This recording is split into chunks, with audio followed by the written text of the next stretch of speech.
Boy, it's Saturday and is it humid? So we're going to have thunderstorms later today in Pennsylvania, and I just wanted to come and check out my garden plot in my community garden. So we're going to probably see more ugly than good. So these are where we're supposed to be the Pro Cut sunflowers, and oh, there's a butterfly. And I think because of the hybridization or the bees going from flower to flower, this is what I ended up getting, which I am not complaining about. There was supposed to be single stem, you know, the ones that you get in the florist shop, and that is not what happened. It's just like my corn with Silver King, but there were yellow kernels and even some purple ones. So I'm sure the bees jumping from pollen to pollen caused some of that.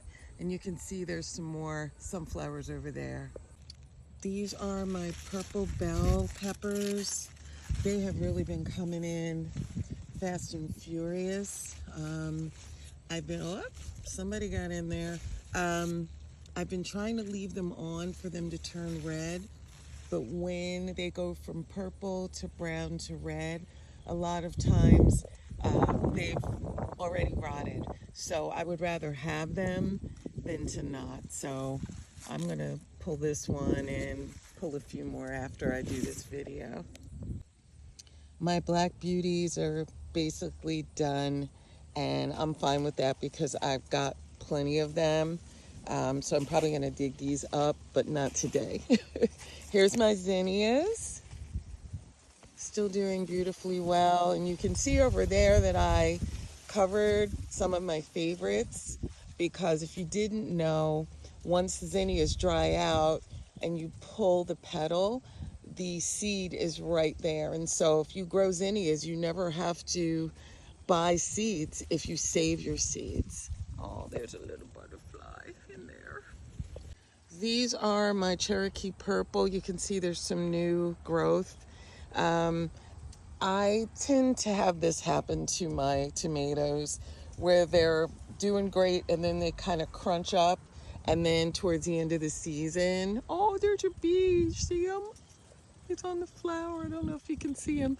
But I start getting more. I don't know if they're going to be full size, but we'll see. These black cherries are basically on their way out, even though they have flowers. It's just too many, and I've got some over there.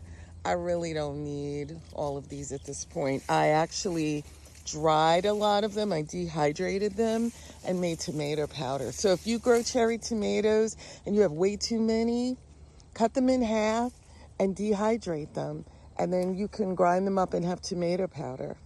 I put some pole beans in here. I don't know what they're gonna do. You can see there's some ugly, there's the bugs, bean beetles. Up, there's one. Or cucumber beetles are getting to them. These are still doing great. I love the sun gold. They're delicious. My corn is done. And if you see those flowers, the purpley ones, those are my Nigerian spinach, my Ifo that I never grow anymore because they just come up everywhere. And when they start to flower, the bees and the butterflies just have a good old time with them. Here's my Tulsi basil. Again, I did not grow these. I have not grown them for years. They always come back. I've got my marigolds here and here, and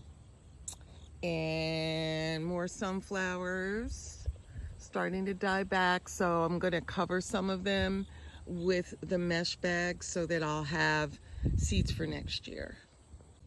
And finally, look, my beautiful habaneras, they're starting to turn orange. My friend Corey, who gave me these seeds, told me probably in a couple of weeks you'll start to see orange. And there they are. Well, this one's rotting, I think. Not sure, but yeah, they're starting to turn. That's fantastic. All right, all in here is lavender. There's some oregano back there.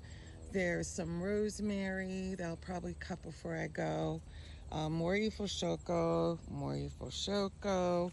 There is another habanada. He probably won't do as well because we're towards the end of the season, but this one was in a pot. The ones that are in the ground are doing remarkably well. Remarkably well. And yes, more Nigerian spinach that I did not plant. Everywhere, everywhere, and it's very nutritious if you ever decide to grow it. I have a couple of tomatillos in here mixed with the calendula flowers. Did not grow the calendula flowers. The seeds drop every year and they come back. And these tomatillos I never grew. A neighbor of mine, a couple plots over, grew some. So I'm figuring that's the way I ended up getting tomatillos this year and last year. This is a Cherokee Purple that's barely holding on, but we're gonna let it do what it does. Here are my green beans that I may have started a little too late. We'll see what happens. These aren't doing as well as they did last year. So like I said, there's some good, there's some bad, and there's some ugly, I think, at this point in everybody's garden as we're winding down from summer and going into fall. Here are some straw flowers. There's some pink and some yellow. Oh, there's another little friend. And I've got some Amish paste tomatoes that are kind of falling over there, and some down there. I don't know if you can see them. And there's some more straw flowers. They're just so pretty. Here's the biggest bush of the habanadas, and they are also starting to turn orange. I'm so excited. There's so many of them. So many of them. So that'll be great. I'll be able to get some very soon. This is a volunteer tomato. I don't know what it is. Usually my volunteers end up being cherry tomatoes. The big ones never give me volunteers. So we've got some flowers there. So I'm hoping before the end of October, I'll get some fresh tomatoes from this one. Again, this is my Tulsi basil. I don't grow it anymore. The bees are everywhere on it. I don't know if you can see. They're just having a party out here. Look at that. And last but not least, my dahlias. Ah, my goodness. This was the best season for me to grow my dahlias. I just adore them. This one is insane. Look at the color and the leaves, and just unbelievable. So there's a woman who runs her own wholesale flower company now. I think it's called Love and Flowers, outside of Philly, and she does these flower workshops, not cheap, but so much fun. And we toured her garden, and she had dahlias in like the end of April. And I said, how did you do that? We're in, pretty cold climate. And she said, oh, I just cover them with 6 inches of leaves, and then I put a tarp over them, once the frost hits. So I did that. I got some leaves from my friend. I covered them up. I put a tarp over. I used bricks.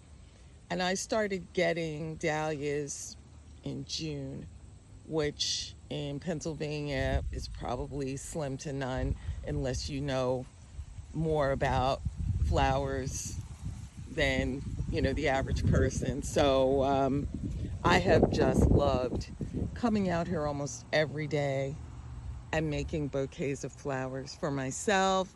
I took some to work.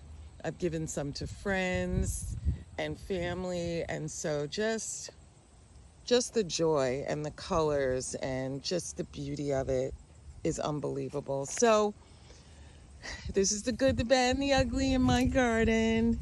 And I'm going to be pulling up my corn stalks and planting some bok choy, some collards, some kale, and I think I have turnips. Yeah, I have turnip greens, mustard greens. So those will probably go in next week.